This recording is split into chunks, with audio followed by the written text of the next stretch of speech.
नमस्कार, स्वागत है आपका। मैं हूं आपके साथ अनाया शर्मा।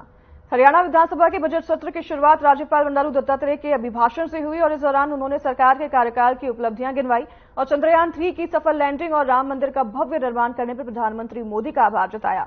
वहीं सुशासन से सेवा को आधार बनाकर हरियाणा के सर्वांगीण विकास के लिए मुख्यमंत्री मनोहर लाल की पीठ थपथपाई। उन्होंने मनोहर लाल के नेतृत्व वाली हरियाणा सरकार की प्रशंसा करते हुए कहा कि यह सरकार हमेशा गरीबों, किसानों, युवाओं और महिलाओं कल्याण के प्राथमिकता देती है। तो वहीं अब विपक्ष के विधायक आज अभिभाषण पर चर्चा करेंगे। इस दौरान हंगामा होने के भी पूरे आसार हैं। चलिए आपको सीधा लिए चलते हैं विधानसभा, जहां पर सदन की कार्यवाही शुरू हो चुकी है।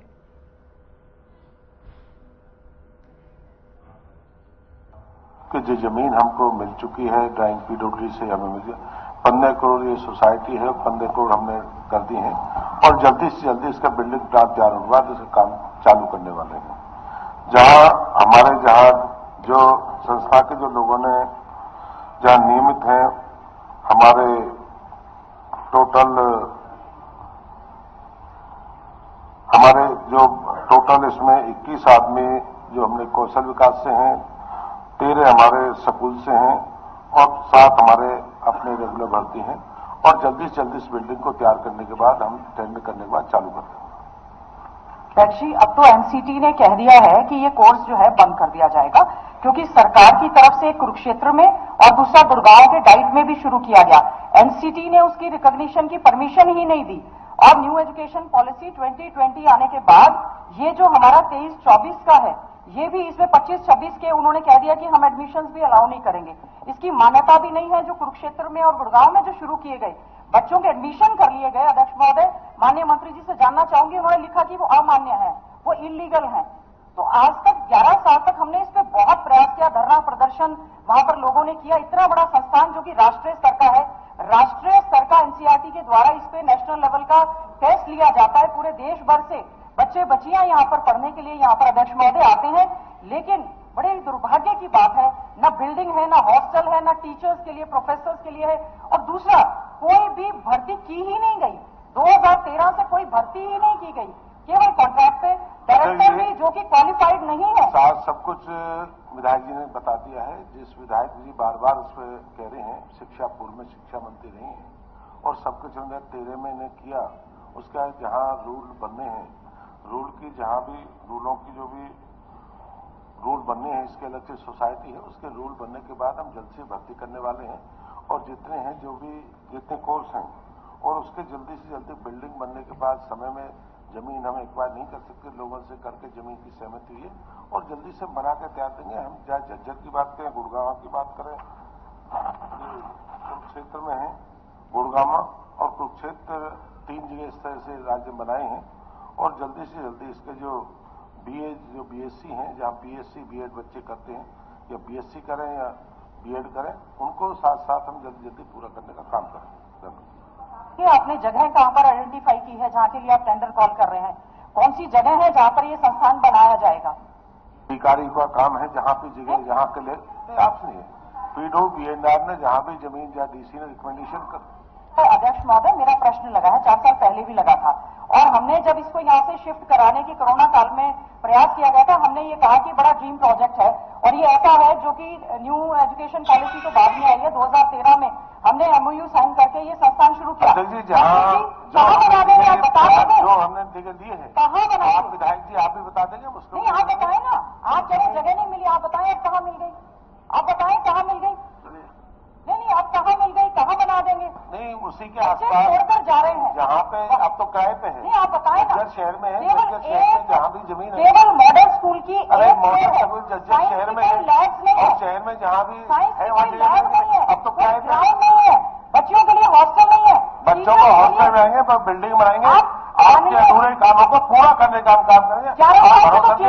मंत्री जी, मेरा अध्यक्ष महोदय, आप तो करने पड़े, हमको काम करने हैं। आपके माध्यम से माननीय मंत्री जी से ये अनुरोध है, काइंडली ये बता दें कि कहाँ पे बना देंगे। 11 साल हो गए, 2013 में हमने शुरू कर दिया था। अध्यक्ष महोदय, एनसीटी ने इसको अमान्य कर दिया है। जो एडमिशन लिए जा रहे हैं उनकी बच्चों की डिग्री जो है वो अमान्य है। कुरुक्षेत्र यूनिवर्सिटी को बार-बार लिख चुकी है।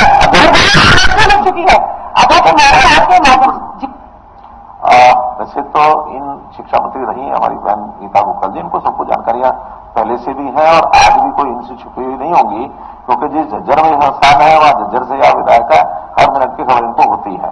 लेकिन फिर भी कुछ बातें मैं ऐसी बता रहता हूं कि पहली बात तो कि ये संस्थान पहले स्कूल एजुकेशन में था, बाद में किन्हीं कारणों से जब लगा कि स्कूल एजुकेशन में संस्थान का होना ठीक नहीं, अब इसको हायर एजुकेशन में किया गया। जमीन पहले नहीं ली गई थी, अब जो पीजी गवर्नमेंट कॉलेज झज्जर का है उसी के अंदर जमीन है और पैसे अभी इसका डिजाइन भी अप्रूव हो गया है, आर्किटेक्चर ने अभी 2023 अगस्त में अप्रूव किया है और इसके बाद इसको पीडब्ल्यूडी को आगे करने के लिए और हमने अलॉट कर दिया है, पीडब्ल्यूडी इसको बनाएगा। जो चीज 23 में शुरू हुई है, अब 24 तो फरवरी मार्च ही अभी फरवरी, तो 4-5 महीने में इतना काम हो गया है। और मंत्री जी कह रहे हैं कि आश्वासन दे रहे हैं 15 करोड़ रुपया हमने भेज भी दिया है, वरना तो हर बार ये ऐसे लटक रहा था 15 करोड़ रुपया भेजा है। इसके अंदर डिमांड उन लोगों की ये भी थी इसको शिफ्ट करके गुरुग्राम ले जाया जाए, हमने उसमें भी कहा कि वहां बनाएंगे तो अलग बनाएंगे, झज्जर का खत्म नहीं करेंगे, झज्जर का झज्जर में रहेगा, कुरुक्षेत्र में अलग से बनाया है, तो इसलिए इसका हम विस्तार कर रहे हैं। हमें भी पता है कि शिक्षक की बहुत जरूरत है, बीएड शिक्षक जो है उनकी यहाँ, जहां तक इसकी मान्यता का विषय है, अगर कोई कमी रही होगी तो मान्यता दोबारा लेने में भी दिक्कत नहीं, दोबारा ली जाएगी। न्यू एजुकेशन पॉलिसी के हिसाब से जो जो इसमें करना आवश्यक है सब करें। 2017 में जब माननीय मुख्यमंत्री जी संस्थान में गए थे तभी आश्वासन दिया था, शुरू से ही पैसा। मेरा तो केवल अनुरोध है, मेरा तो केवल माननीय मुख्यमंत्री जी आपसे अनुरोध है, जरूर बना दें। ठीक है, आप बना दें, 11 साल में नहीं बना, आप जरूर बना दें, आपका बहुत बहुत धन्यवाद करेंगे। श्रीमती किरण चौधरी जी। क्वेश्चन नंबर 2 अध्यक्ष जी। धन्यवाद अध्यक्ष जी। जो माननीय सदस्य ने क्वेश्चन किया है जी, क्या सरकार बिहार के तर्ज पर राज्य में सामाजिक आर्थिक सर्वेक्षण कराने का इरादा रखती है? सर, कोई सरकार का इरादा नहीं है सर्वे कराने का। और दूसरा इन्होंने पूछा है तो उसका ब्यौरा दिया जाएगा, जब इरादा ही नहीं है तो उसका कोई ब्यौरा है नहीं। अध्यक्ष जी, ये एक बहुत ही अहम मसला है और खास तौर से जब बीसी वर्ग के लिए बहुत बड़ी बड़ी बातें कही जाती हैं और जब सर्वेक्षण की बात आती है, सोशियो इकोनॉमिक सर्वे की, तब उसके ऊपर पूरी तरह से डिनाइल कर दी जाती है। जब सुप्रीम कोर्ट ने ये आदेश दे चुके हैं इन विकास Krishna Rao Gavari versus state of Maharashtra and others and K Krishnamurthy doctor and others versus union of India and another, इनके अंदर सुप्रीम कोर्ट ने जब ये आदेश दे दिए कि जो है इसके ऊपर जो है सोशियो इकोनॉमिक सर्वे, हरियाणा सरकार को आदेश दिए? हाँ जी, हरियाणा सरकार को आदेश दिए क्या? सुप्रीम कोर्ट के आदेश है, हरियाणा सरकार की बात, जो सुप्रीम कोर्ट के आदेश है तो वो तो सारे जगह लागू होते हैं जी। नहीं, सुप्रीम कोर्ट के आदेश कोई पर्टिकुलर है, मैंने तो आपको पढ़ के भी बताया कौन से केस के अंदर है ये। जब है इसके अंदर जब सोशियो इकोनॉमिक सर्वे कंडक्ट करने के लिए जब उन्होंने कह दिया है कि yes you can go ahead, तो क्यों नहीं कर रहे हैं? और दूसरी बात मैं पूछना चाहती हूँ कि मेरे को क्वेश्चन तो पूछा दीजिए, जब इतनी बड़ी बातें कही जाती हैं तो उनका क्यों नहीं आप सर्वे कंडक्ट कर रहे ताकि पता चले कितने लोग हैं, ताकि उनका जो है फायदा हम उन तक उनको पहुंचा पाए। और अध्यक्ष जी जो है, जो हमने ये जो है हमारी सरकार ने ये बीसीबी जो है ग्रुप जो है उसको म्यूनिसिपल बॉडीज के अंदर हरियाणा के अंदर क्यों जो है डिनाई करा है रिजर्वेशन, इसका भी मुझे बताएं। और साथ साथ में ये भी बताएं कि क्लास 1 ऑफ गेजेटेड पोस्ट जो है हरियाणा गवर्नमेंट में उनके अंदर भी रिजर्वेशन क्यों डिनाई करा गया है दोनों ग्रुप्स को, बीसीए को। पार्ट ऑफ द क्वेश्चन जो आपने पूछा है उसके अंदर ये कहाँ पे है? नहीं तो सप्लीमेंट्री पूछ रही हूँ ना जी। ये सप्लीमेंट्री इस पे पूछिए ना, क्यों नहीं किया? इसी पे पूछ रही हूँ क्यों अध्यक्ष जी, सप्लीमेंट्री इसी के ऊपर पूछ रही हूँ। सप्लीमेंट्री है अध्यक्ष जी, सप्लीमेंट्री है क्या? सप्लीमेंट्री तो ये है कि क्या सरकार द्वारा बिहार के तर्ज पर सामाजिक आर्थिक सर्वेक्षण कराने का इरादा रखती है? तो ये कहा कि नहीं रखती है। मैंने जब बात कह दी कि सुप्रीम कोर्ट ने भी कह दिया है कि आप इसका सर्वेक्षण करवाइए, और आगे मेरी सप्लीमेंट्री पूछने का हक है या नहीं है? प्रश्न के क्वेश्चन के ऊपर सप्लीमेंट्री प्रश्न संबंधित सप्लीमेंट्री खाली ये पूछ रही हूँ कि आपने जो है क्यों इनको डिनाई करा रिजर्वेशन जो है गेजेटेड वो जो है क्लास 1 ऑफिसर्स में और गेजेटेड ऑफिसर्स में क्यों इनको डिनाई करा गया है? साथ के साथ जो है म्यूनिसिपल बॉडीज के अंदर this is not part of the question को क्यों डिनाई करा गया है? बीसीए की तरह बीसीबी को भी याद रखिए, और दोनों को बीसीए और बीसीबी को दोनों आपको नंबर 1 जो है गेजेटेड ऑफिसर्स हैं और क्लास 1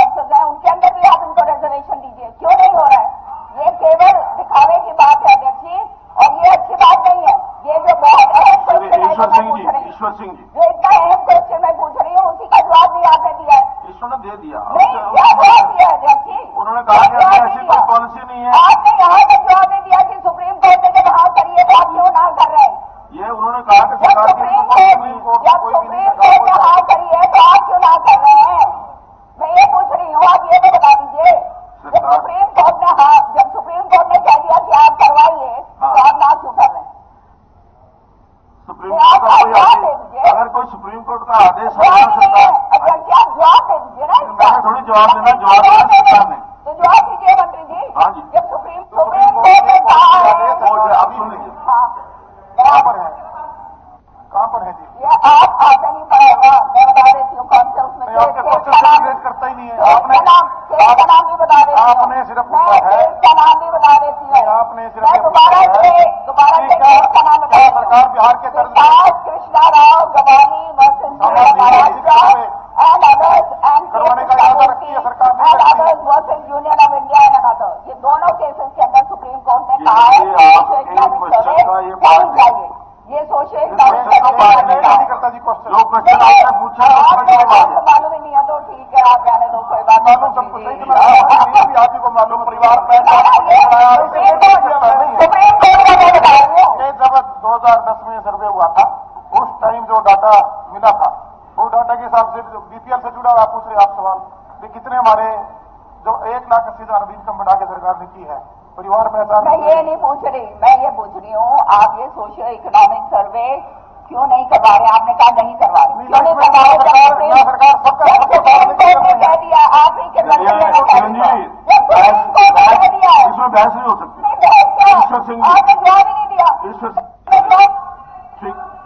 ईश्वर सिंह जी बोलो। नहीं ये बहस नहीं हो सकती। हाँ नहीं, चलिए इसको आ गया जवाब, जो आपने क्वेश्चन पूछा था उसका आ गया। चलिए ईश्वर सिंह जी। नहीं, जो आपने पूछा उसका जवाब पूरा है, बाकी आप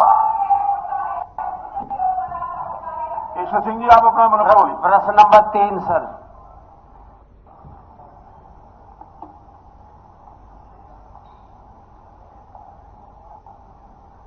हाँ श्रीमान जी, उक्त भूमि पर पुलिस थाना सीवन के लिए नए भवन का निर्माण इस भूमि के एक हिस्से पर चल रहे मुकदमे व अवैध कब्जे के कारण नहीं किया गया है।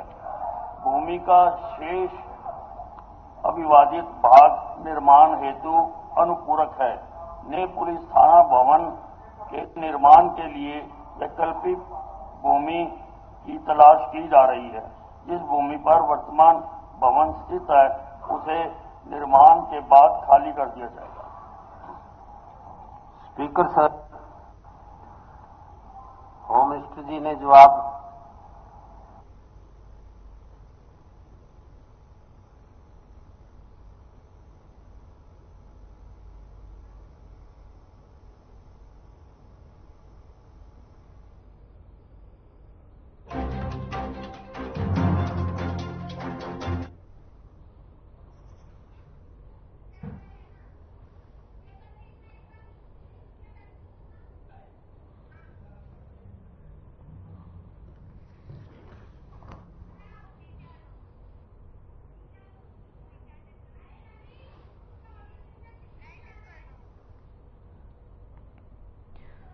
विधानसभा की कार्यवाही सदन में चल रही है, लगातार चर्चा हो रहा है और शिक्षा पर सवाल विपक्ष ने उठाए हैं, जिस पर मुख्यमंत्री जवाब दे रहे हैं। विपक्ष लगातार आरोप लगा रही है सरकार पर, सत्ताधारी सरकार पर। विधानसभा में बजट सत्र की कार्यवाही शुरू हो चुकी है और आपको बता दें कि आज दूसरा दिन है बजट सत्र का। कल राज्यपाल के अभिभाषण के साथ बजट सत्र की शुरुआत हुई थी। आज के दिन और कल राज्यपाल के अभिभाषण पर चर्चा होनी है, जिसको लेकर आज पहला दिन, अभिभाषण पर चर्चा होने की पहला दिन है आज। और सदन में इसको लेकर विपक्ष सरकार पर हमला बोलते हुए नजर आ रही है। विपक्ष ने शिक्षा का मुद्दा उठाया है, जिस पर मुख्यमंत्री ने जवाब भी दिया है।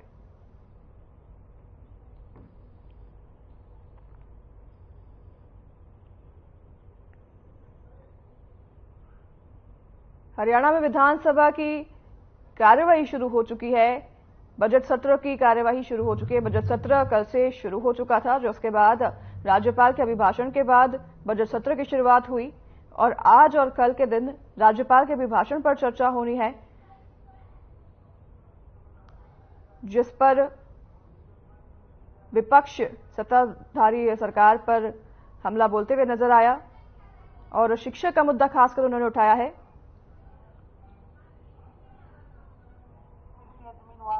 जिसका जवाब कैबिनेट मंत्री मूलचंद शर्मा ने दिया है।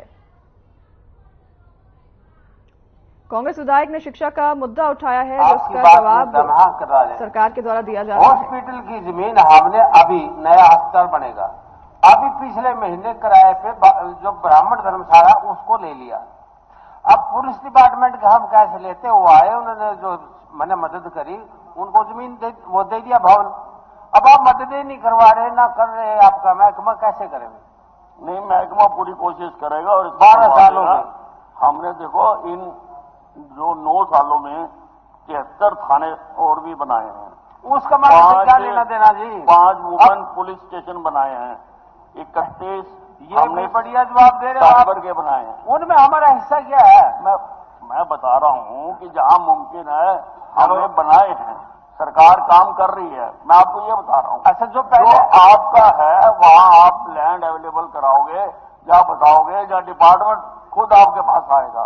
सर एक सेकंड दे दो। हाँ, एक बात बताओ, जिसे 71 लाख और 25,000 रुपये आपने भर रखे, इंतकाल आपके नाम दर्ज हो गया, जब इंतकाल भी हो गया, सब कुछ आपके पास है, पैसे अपने आप रखे, वो जमीन क्यों छोड़ रहे हो आप? हमें ये नहीं समझ में आ रही। नहीं, कोर्ट केस है ना। कोर्ट केस तो उसके ऊपर एक जगह अलग है। हाँ। उस केस के साथ कोई कभी उसमें इनको अपना निशानदेही नहीं हुई, कभी उसके अंदर कोई कब्जा ले नहीं गया। कोर्ट केस तो है ना जी। कोर्ट केस से उसे कोई कोर्ट केस में मैं नहीं जा सकता।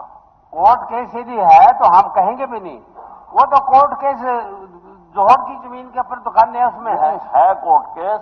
कोर्ट केस की जमीन को जो बकाया जमीन है उसमें ये बन नहीं सकता।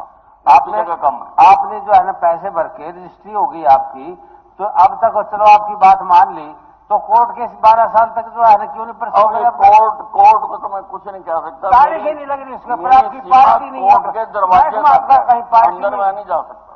वो कोर्ट में कहीं पार्टी हो आप अपने आप कैसे आ जाएगा? ईश्वर जी प्लीज, आपने अपनी बात रख दी है, कई सप्लीमेंट्री भी पूछ लिए हैं। आपका हल्का उमदारा आप होते तो रात में पता लग जाता आपको। मंत्री जी ने कहा कि करवा देंगे हम। अब तभी कहूँ ना पंचकूला होती ना यह वारदात, फिर पता लगता भी जो है ना कैसे मुश्किल होती है। ये गौतम जी क्या कह रहे हैं, ये जो है ना और उल्टी बता रहे हैं। ये स्पीकर पे नहीं, मैंने कब कहा? श्री लक्ष्मण यादव जी इन्होंने कहा कि करवाएंगे इसके।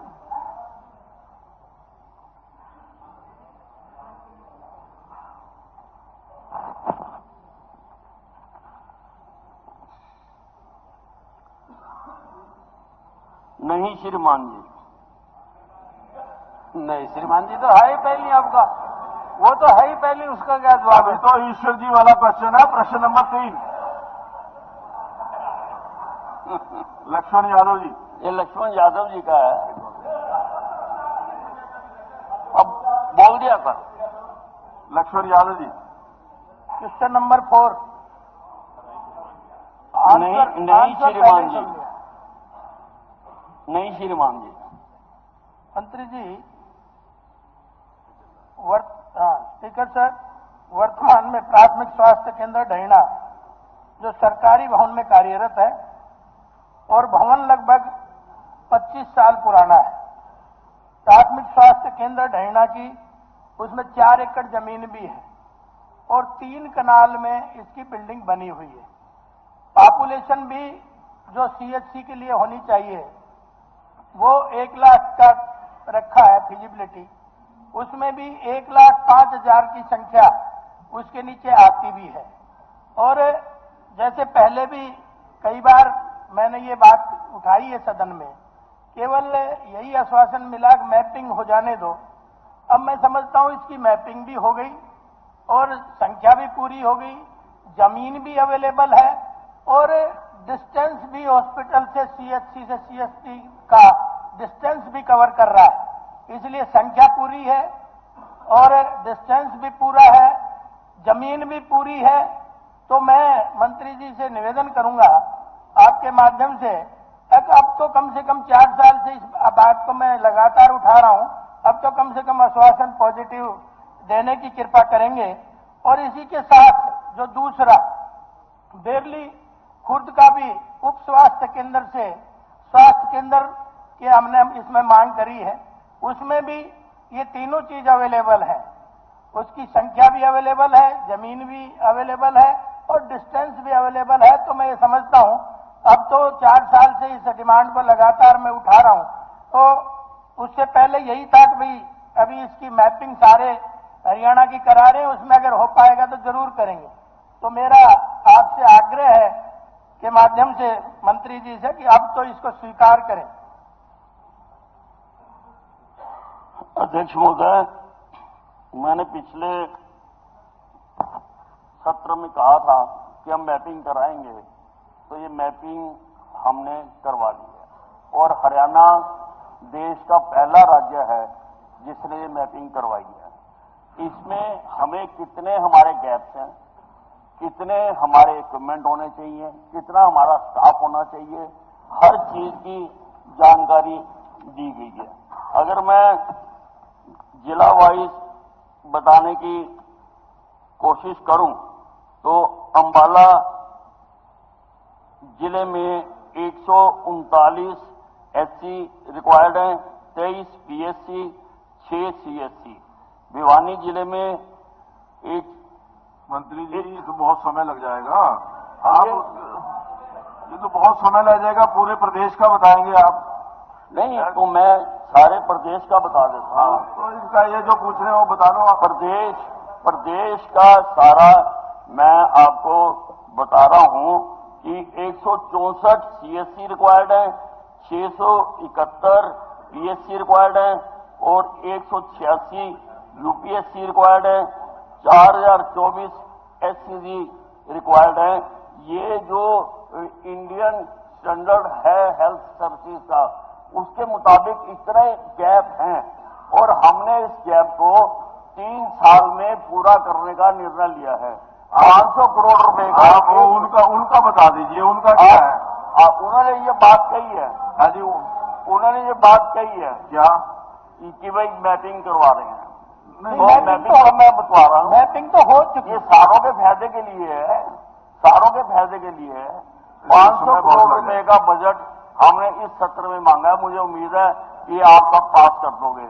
और बाकी का जो है अगले 2 साल में हम जितने गैप्स हैं हमारी स्टेट में, अभी कोई कहीं एमएलए उठाता है, मुझे वहां भी बनाना है जहां मेरा एमएलए नहीं है, मुझे हर जगह बनाना है। पहले डिमांड बेस्ड है या डिमांड करते हैं, मैं नीड बेस्ड बनाना चाहता हूं कि आवश्यकता कहां है।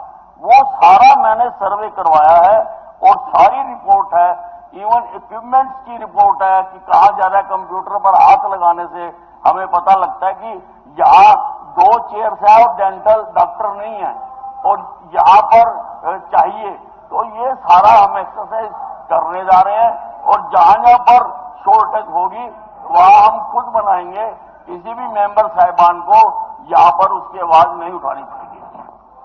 चलिए मंत्री जी 1 मिनट मेरा पूरा नहीं हुआ जी।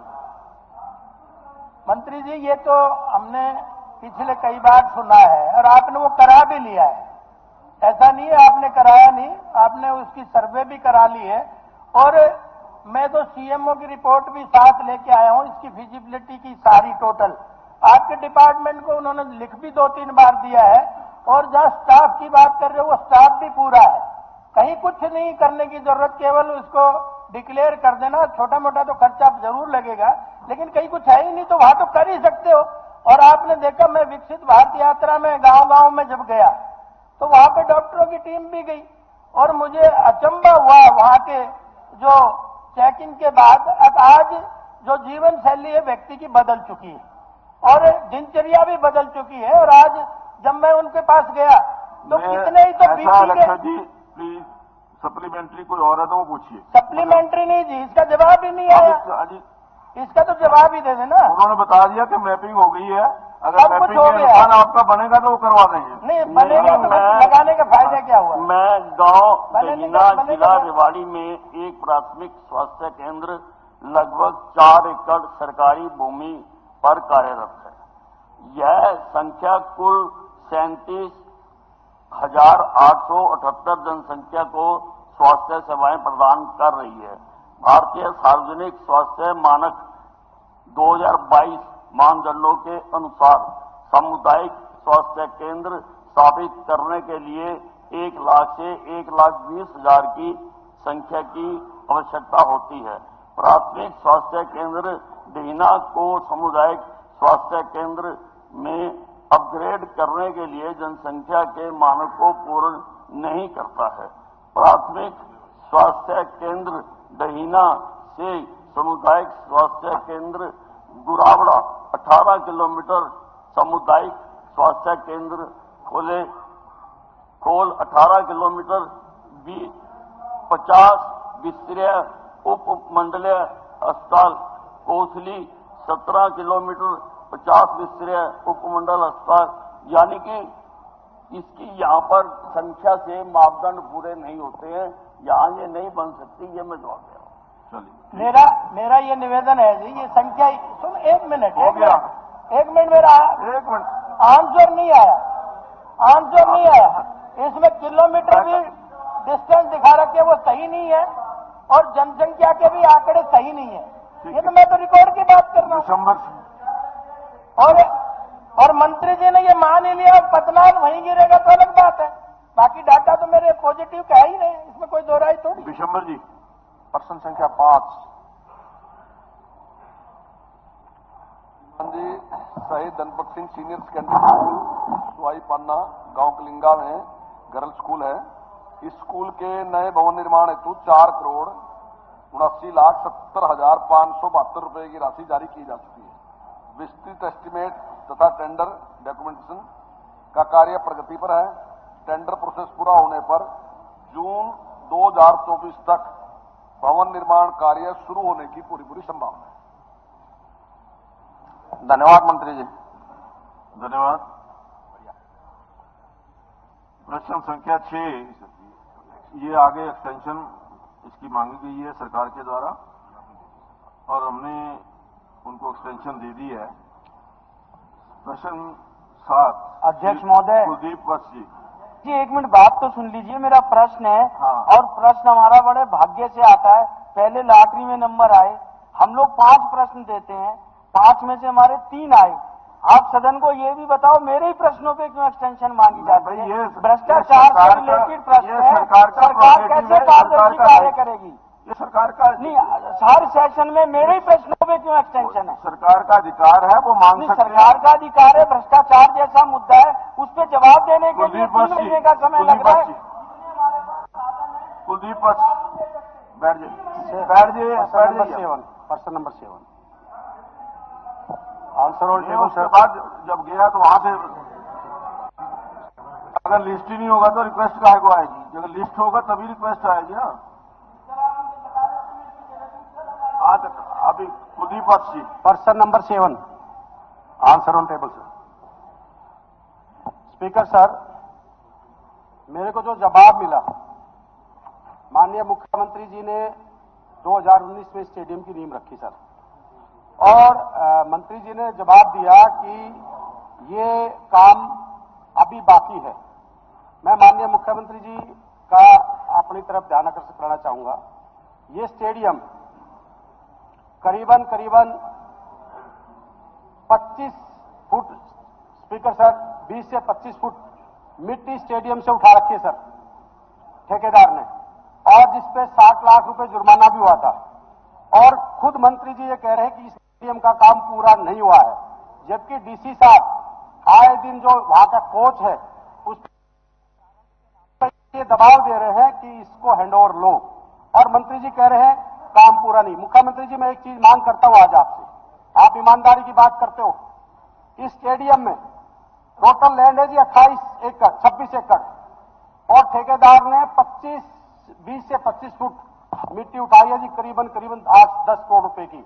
मैं एक तो मुख्यमंत्री जी से मांग करता हूं कि आप इसकी जांच कराओ, क्योंकि किसानों में और गांव में पूर्ण रूप से इस चीज का रोष है और इसमें कुछ न कुछ मिली भगत के कारण ये दिक्कत आ रही है। उसके बाद इसमें ना स्विमिंग पूल बना है, ना पूरी चारदीवारी हुई है, ना ट्रैक बना है, बिल्डिंग का काम भी पूर्ण रूप से इसका अधूरा पड़ा है।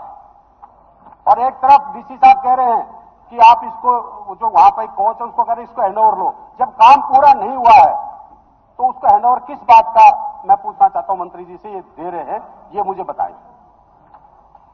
अध्यक्ष जी, मैं आपके माध्यम से हमारे विधायक जी को बताना चाहता हूं कि मेरे पास बिल्डिंग की लेटेस्ट पिक्चर्स हैं, जो बिल्डिंग कंप्लीट है, पहला पॉइंट। सेकंड पॉइंट, इसका कॉस्ट जो था 19 करोड़ 77 लाख रुपए का इसका कॉस्ट बनने का था। और ये 2019 की बात कर रहे हैं। पहले तो उन्होंने प्रश्न में ये कहा कि आप पहले बोल लीजिए, मैं बाद में बोलूंगा। आप पहले बोल लीजिए, गुस्सा क्यों, आप बताओ आराम से। 2016 का इनका प्रश्न में है कि 2016 में ये काम शुरू हुआ, आप ये कह रहे हैं 2019। एक्चुअली में 28/12/2020 को इसका काम शुरू हुआ।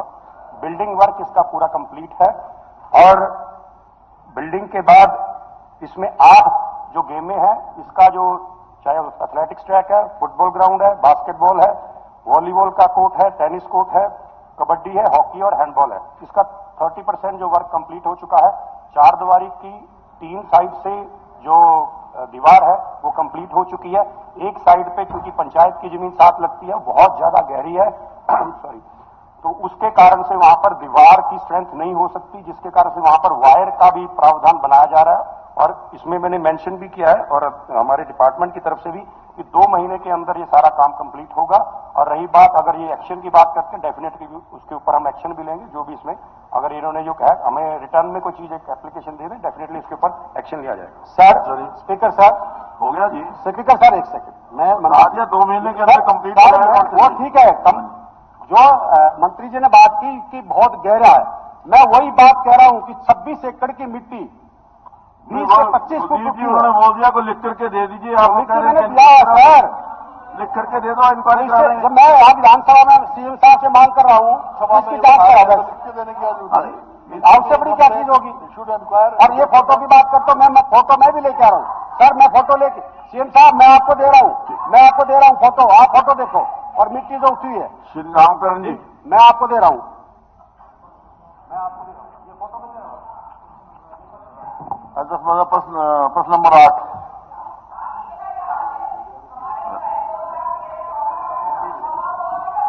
अरे अगला सवाल है, अगला सवाल आ गया। अध्यक्ष महोदय,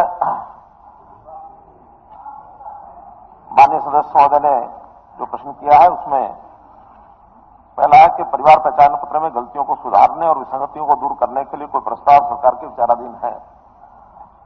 मेरा कहना है कि इसमें एक लगातार प्रक्रिया है, कोई ऐसा नहीं है कि वंश एक बार सारी चीजें ठीक हो जाएंगी। जब से परिवार पहचान पत्र बना है उसमें चूंकि पहले सेल्फ डिक्लेयर डाटा था, फिर उसके बाद उसको ठीक करने की जो प्रक्रिया में 3 हमने प्रकार बनाए हैं। उसके अंदर एक तो जो ऐसी विसंगतियां जिसकी कंप्लेंट करता है कोई भी जो भी परिवार धारक है कि मेरी ये गलती है, उसकी गलती ठीक की जाती है। कहीं जब उसको कोई सर्विस लेने जाना होता है तो सर्विस में उसको गलती पता लगती है, उसको सर्विस डिनाई की जाती है, फिर वो शिकायत करता है, उसको ठीक किया जाता है। और कुछ एक कॉल सेंटर हमने बनाया, टेलीफोन के द्वारा भी हमको मिलती हैं, या कहीं सोशल मीडिया पर भी ऐसी गलतियां जो ध्यान में आती हैं, मेल के द्वारा आती हैं, तो वो एक तीसरा प्रकार है। उसके 3 हमने विभाग किए हैं और इन तीनों तरीके से जो अभी तक प्राप्त शिकायतें हैं उसमें जो करेक्शन मॉड्यूल है जो लोगों ने हमको लिख के दिया था, उसमें 84,34,961 ऐसी शिकायतें मिली हैं। ये एक परिवार की 2-2, 3-3 भी हो सकती हैं, किसी में मान लो नाम की गलती होगी या किसी में डेट ऑफ बर्थ की गलती होगी, तो ऐसे इतनी गलतियां कुल मिला के सब मिली हैं। तो उसमें से 80,50,611 इन शिकायतों का निवारण हो चुका है। कुल 3 लाख समथिंग जो है वो भी शेष है और उसको भी बहुत जल्दी पूरा यानी ठीक कर दिया जाएगा। जो टिकटिंग मॉड्यूल है यानी टेलीफोन करके जो हमको बताते हैं या उसमें सोशल मीडिया पर जो हमको मिलती हैं, वो 2,82,000 ऐसी शिकायतें भी हमको अपने आप जो हमने ड्रॉ की हैं, उसमें 2,63,852 इन शिकायतों का निवारण किया जा चुका है। और जहां कहीं कोई सर्विस डिनाई की जाती है और उसके कारण से भी 12,05,667 ये शिकायतें मिली, जिसमें से 11,40,690 और ये गलतियां और ठीक की जा चुकी हैं।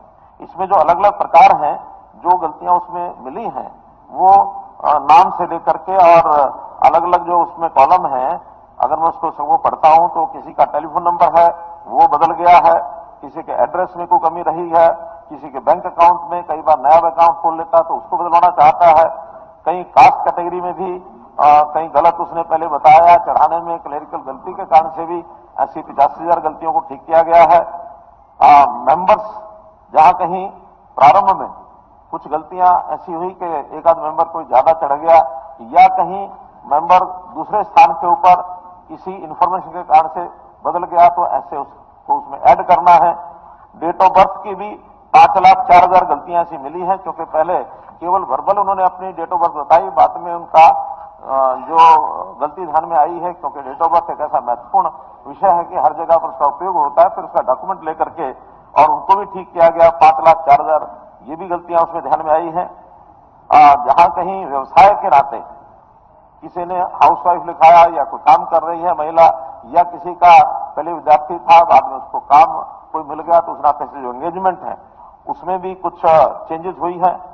सबसे ज्यादा चेंजेस है वो है इनकम में, क्योंकि इनकम एक आधार है सेवाओं को देने का, तो उसमें हर किसी की इच्छा रहती है कि मैं अपने इनकम को ठीक करा करके अपर स्लैब से लोअर स्लैब में कैसे आऊं।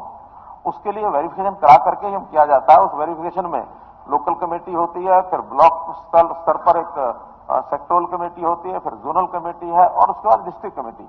ऐसी सब प्रकार की कमेटियों के माध्यम से वेरीफाई होने के बाद उसको ठीक किया जाता है। इसमें एक विशेष बात यह है कि कुल 46,851 लोग ऐसे भी हैं जिनकी इनकम पहले कम दर्ज थी और उन्होंने अपनी शिकायत दे करके या अप्लाई करके उनका नहीं हुआ, इनकम ज्यादा है, तो 46,851 लोगों की इनकम वेरीफाई करके ज्यादा भी हुई है उनकी एप्लीकेशन के आधार पर। तो ये सारे मॉड्यूल जो मैंने बताए हैं, नाम की गलती है, मदद नेम की है, मार्केज डेड उसका, क्योंकि ये भी कहीं ना कहीं जो डाटा लिया जाता है तो उसमें जो हमारा रजिस्टर है, रजिस्टर ऑफ सिटीजन, उसके आधार पर इस डाटा को लेकर के इसको भी ठीक किया गया है। क्वालिफिकेशन का इसमें कुछ गलतियां हरियाणा में रहता है कि नहीं रहता है, डोमिसाइल के नाते से भी विषय थे। स्पाउस नेम में क्योंकि कहीं ये भी आया कि जब लड़की होती है उसका नाम जो होता है पेरेंटल नाम होता है, बाद में शादी के बाद कुछ परिवारों में ये रहता है कि हमारा नाम बदल जाता है और बदलने के बाद भी अपना रजिस्टर कराते हैं नया नाम। आधार भी कई बार नए नाम को चेंज करके वो बनवाते हैं।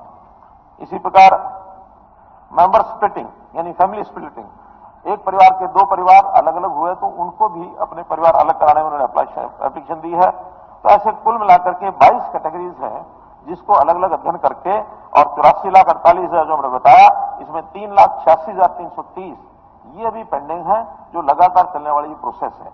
इसलिए इसका कोई एक स्टेप ये नहीं हो सकता कि कोई डेट बताई जाए और उस डेट तक ये सारी संख्या दूर होंगी। ये एक प्रोएक्टिव तरीके से, क्योंकि लगातार चलने वाला हर व्यक्ति का कोई जमाना था जब एक बार कोई चीज दर्ज होती थी तो वो सालों साल वो चलती रहती थी। आज प्रोएक्टिव होकर के व्यक्ति खुद भी करवा सकता अपनी गलती को ठीक, या उसका चेंज जो स्टेटस है वो चेंज करवा सकता, या कहीं ऑटो अपडेशन में, मानो आज बेरोजगार लिखा है कल को नौकरी में भर्ती हुई है तो ऑटो अपडेशन में सरकारी काम का उसको अपडेट होकर के उसका ऑक्यूपेशन भी बदलता, उसकी इनकम भी बढ़ाई जाती है। अब डेथ रजिस्ट्रेशन, बर्थ रजिस्ट्रेशन और मैरिज रजिस्ट्रेशन ये भी पुख्ता हमारे सिस्टम बन गए हैं। उसमें जैसे उसका स्टेटस चेंज होता है वैसे ही प्रॉपर्टी आईडी में उसको चेंज कर देते हैं, इसलिए ऑटो सिस्टम भी बना। धन्यवाद। रामकरण जी। डॉक्टर मध्य, मैं सीएम साहब से पूछना चाहूंगा, ये जो कंप्यूटर में डाटा ठहरा और ना ही वो जो बच्चे जो गरीब बच्चे उनके जो स्कूल में दाखिले होने आ, तो जिनकी जो ठीक नहीं होगा तो फिर कैसे उनके दाखिले आते, उनको स्कूल आना कहा जाए, जो सरकारी स्कूल है प्राइवेट स्कूल है, बिन गरीब बच्चा जो स्कॉलरशिप मिली दाखिला करे जा, तो जो दाखिला नहीं कर जाएगा उनको तो टाइम नहीं, टाइम पीरियड नहीं होगा तो दाखिला पूरी करूंगा तो आपका टाइम निकल जाएगा। वो तो बहुत ही लोग बड़े परेशान हो रहे, उनका दाखिला नहीं होता भी हमारा दाखिला नहीं करे स्कूल में, तो ये तो उनको कहा जा भी थोड़ी देर भी इतना ठीक हुआ इतना दिन का दाखिला करे जा, ना तो उनकी पेंशन लगती, बहुत प्रॉब्लम है, बहुत दुनिया इसमें एक मतलब सारा दिन उसमें फिर या तो उसका डाटा ठहरा, कंप्यूटर ठहरा, कोई भी ठहरा, तो इसका भी कोई ना कोई इलाज तो करना पड़ेगा सर। मतलब ऐसा कोई विषय नहीं है। एडमिशन ये ठीक है कि सरकारी स्कूल अथवा प्राइवेट स्कूल में और फैमिली आईडी के आधार पर ही उस बच्चे का एडमिशन होता है, और उसमें अगर कोई चीज गलत है, फैमिली कोई ऐसा पोर्टल नहीं कि जो उठाएगा नहीं डाटा, हाँ कोई उसमें गलती अगर मिलती है या उसमें नाम भी नहीं मिलता है तो तुरंत वो पोर्टल के ऊपर जो ग्रेसेस पोर्टल है उसमें अपना नाम दर्ज करेंगे, तो विद इन 30 डेज ये सारी चीजें ठीक होती हैं। और अगर उसके कारण से किसी का एडमिशन रुकता है तो एडमिशन कराने की जिम्मेदारी हमारी है, लेकिन डाटा ठीक करना ये बहुत जरूरी है, क्योंकि आज अपना एक देश बन गया हरियाणा में। इस प्रोजेक्ट के माध्यम से ही लोगों को सेवाएं सर्विसेज मिलती हैं और लोगों में इसका एक स्वीकार्यता भी हो गई है। एक समय था जब थोड़ा सा इसमें रोष भी था कि नई चीज क्या आ गई है, लेकिन उस नई चीज का लाभ हमको इतना मिला है कि इसमें आज जो गलत प्रकार का व्यवहार करने वाले जो लोग हैं, क्योंकि चीजें छुपा करके सरकारी लाभ लेने की एक मंशा ये सामान्यतः समाज में व्याप्त रहती है और बहुत सी ऐसी गलतियां पकड़ी भी गई हैं। राशन कार्ड बहुत पकड़े गए, पेंशन बहुत पकड़ी गई, तो इस प्रकार के सारा चीजों को ठीक करने के बाद आज समाज में धारणा बनी है कि हाँ ठीक चीज ठीक होनी चाहिए। अभी भी कोई गलती रह जाती है तो ये लगातार चलने वाला ऑनलाइन प्रोसेस है। कोई स्पेसिफिक आपके पास कुछ कहते हो तो जितनी आप लिख के देंगे, पहले भी एक बार शायद कुलदीप जी ने लिख के दी थी, हाँ हमने सारी के सारी एक एक चीज ठीक करके उसमें और वापस जवाब दिया था। किसी भी सामान्य सदस्य के पास कोई ऐसा डाटा आता है, केवल उसका फोन नंबर लिख लें, फैमिली आईडी लिख लें और समस्या क्या है एक लाइन में वो लिख लें। इतना लेने के बाद और आप प्रस्तुत करेंगे तो विद इन 30 डेज उन सब चीजों को ठीक किया जाएगा।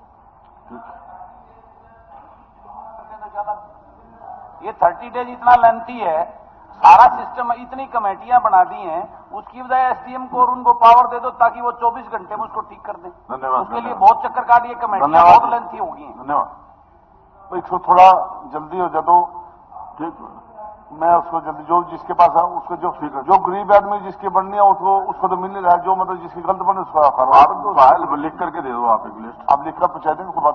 माननीय सदस्य, मैं सदन की जानकारी के लिए बताना चाहता हूं कि गोस्वामी गणेश दत्त सनातन धर्म कॉलेज सेक्टर 32C चंडीगढ़ के लोक प्रशासन विभाग के विद्यार्थी तथा फैकल्टी मेंबर आज सदन की कार्यवाही देखने के लिए दर्शक दीर्घा में उपस्थित हैं। मैं अपने सारे सदन की तरफ से इनका स्वागत करता हूं। Shri Satyaprakash ji. Question number 9। Sir, a detailed reply is laid on the floor of the House. माननीय स्पीकर महोदय, मैं आपके माध्यम से माननीय डिप्टी सीएम से ये जो मुझे जो उत्तर मिला है कि कोर्ट के स्टे के कारण कब्जा नहीं लिया जा सका, इसलिए और डीएलसी ने मना कर दिया, डीआर और एलएसी ने, इसलिए मुआवजा नहीं दिया। मेरा ये मानना है और मेरी रिक्वेस्ट है आपके माध्यम से, जब एक जमीन का अवार्ड 2011 में हो गया और अवार्ड के बाद पेमेंट जमा होनी चाहिए, पेमेंट जमा हो तो उसके बाद कब्जा ले। जब अवार्ड हो गया 2011 में और 2011 में 200 करोड़ रुपए बैंक में डाले और अगले दिन 21/11 को जब स्टे हो गया तो 25/11 को निकाल लिए, तो फिर जमींदार क्यों परेशान हो? उनको मुआवजा मिला 2023 में, 2021 में, 10 साल बाद। उस समय 48 लाख रुपए रेट, और आज वर्तमान में अब जब कब्जा मिल रहा है, अवार्ड या अब होता जैसे कासन का माननीय मुख्यमंत्री जी ने सोल्व किया कि ठीक है 2011 में अवार्ड किया, कम दिया, गलत हुआ, इस समय सॉर्ट आउट किया पॉलिसी बढ़ाकर, उसका शुक्रिया अदा करता हूं माननीय मुख्यमंत्री जी का भी और डिप्टी सीएम साहब का भी। लेकिन इनका क्या कसूर है जमींदारों का? कोई एनजीओ चला गया स्टे लेने और स्टे भी हो गया कोर्ट का, मान लीजिए स्पीकर साहब, पैसे तो बैंक में रहने चाहिए। उस समय कांग्रेस की सरकार थी, 2011 में 200 करोड़ डाले और 170 करोड़ अगले दिन निकाल लिए, और फिर उस अवार्ड के बदले में पैसे भी नहीं दिए। जमीन पे कब्जा चाहिए, वो जमीन अब आई है, कब्जा अब हुआ है, अवार्ड अब मिला है, तो मेरा ये मानना है जो गैप का पीरियड है 12 साल का, उसका जो बैंक में जो अमाउंट था 968 करोड़ रुपया बैंक में होना चाहिए था, उसको बैंक में मानकर और उसका ब्याज जो मुआवजे का है वो राशि अवार्ड की डेट तक दी जाए। एक मेरा क्वेश्चन ये था। और जब अगले पे माननीय डिप्टी सीएम साहब इसमें कुछ बताएंगे तो अगले पे इसमें सप्लीमेंट्री जो दूसरा अध्यक्ष महोदय, माननीय सदस्य ने बात रखी 2011 की एक्विजिशन और ये एक्विजिशन प्रोसेस जब शुरू हुआ, अवार्ड अनाउंस हुआ, माननीय सुप्रीम कोर्ट ने स्टे दिया और सुनवाई इसकी 2022 तक चली। इस दौरान जो जमीन का कब्जा था और वहां पर खेती जो चलती थी वो फार्मर द्वारा की गई, इसके ऊपर सुप्रीम कोर्ट ने आदेश दिए सरकार निर्णय करे। डीआरओ जो एलएसी था उसने ये निर्णय किया, क्योंकि पोजीशन फार्मर्स के पास था। इसके उपरांत मुआवजा इसमें इंटरेस्ट बनता नहीं है, उसके ऊपर एलपीए में सरकार गई है। हाईकोर्ट की जैसी जजमेंट आएगी, निर्णय इंटरेस्ट देना है, अमाउंट बढ़ाना है, ये सब उसके बाद किया जाए।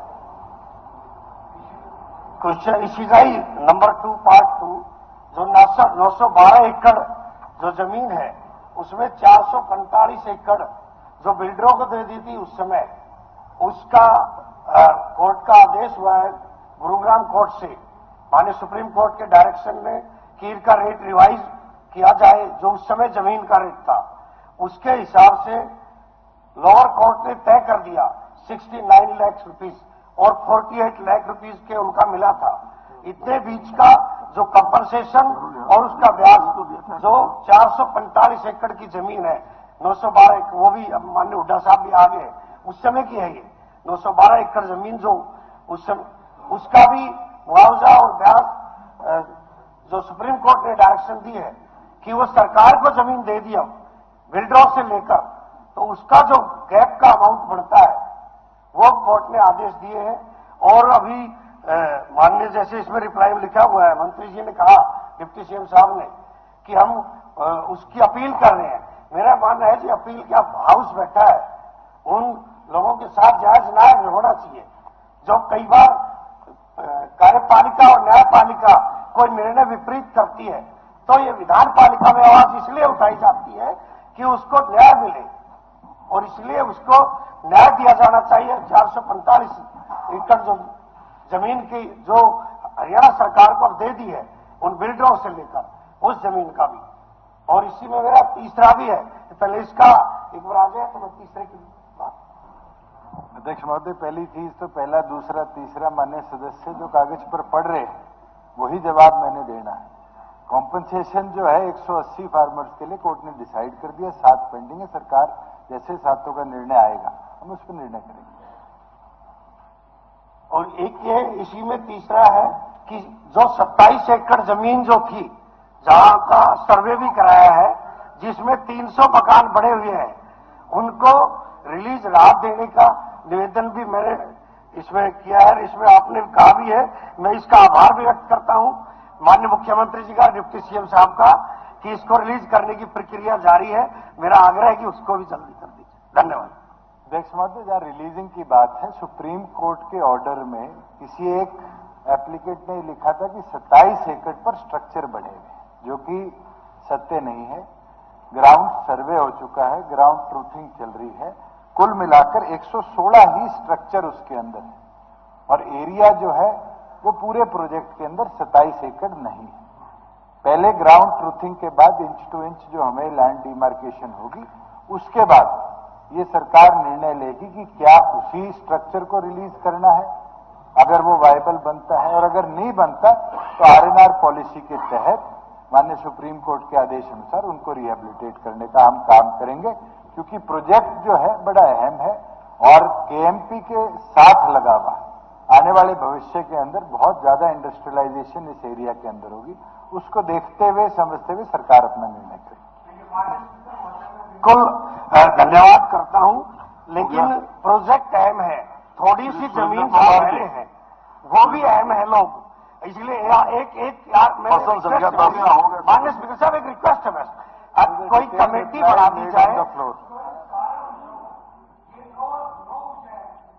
अध्यक्ष महोदय, मेरा माननीय उप मुख्यमंत्री जी से सवाल था कि सोनीपत विधानसभा में 25 से 50 साल पुराने जो मकान बने हुए हैं उनकी रजिस्ट्रियों में पहले, क्योंकि जब रजिस्ट्रियां होती थी तो उसमें किला नंबर या खसरा नंबर नहीं डाले जाते थे, और अगर डाले जाते थे तो आगे इंतकाल नहीं करवाते थे लोग। और अब क्योंकि एक एक रजिस्ट्री कई बार बिक चुकी है, 50 साल में, 40 साल में, 30 साल में कई मालिक बन चुके हैं। अब हालात ये होगी, और ये सिर्फ मेरे सोनीपत का ही नहीं, मैं समझता हूं कि पूरे हरियाणा का ही लाखों लोगों की ये समस्या है। और सोनीपत में मैं आपके माध्यम से मैं बताना चाहूंगा, सरकार का ध्यान दिलाना चाहूंगा कि बहुत सी ऐसी कॉलोनियां हैं, जैसे वेस्ट रामनगर, दैया कॉलोनी, रामनगर, देवनगर, विकास नगर, मालवीय नगर, गढ़ी ब्राह्मणा, कालूपुर, मोहन नगर, बाबा कॉलोनी, आदर्श नगर, न्यू जीवन नगर, न्यू ब्रह्म कॉलोनी, सिक्का कॉलोनी, जीवन नगर, पंचम नगर, तारा नगर, जनता कॉलोनी, चिंतपूर्णी कॉलोनी आदि अन्य और भी बहुत सी कॉलोनियां हैं, जिनमें जब आज कोई भी व्यक्ति अगर अपने प्लाट की रजिस्ट्री कराने जाता है तो तहसील में होता है कि इंतकाल पहले चढ़ना चाहिए। जब पटवारी के पास जाते हैं तो पटवारी कहता है कि इस किला नंबर में कोई जगह नहीं है, और वही काम जब वो दोबारा किसी के माध्यम से वहां मिलता है तो लाख रुपए, 2 लाख रुपए तक का ये वहां रेट चल रहा है। तो विधानसभा में बजट सत्र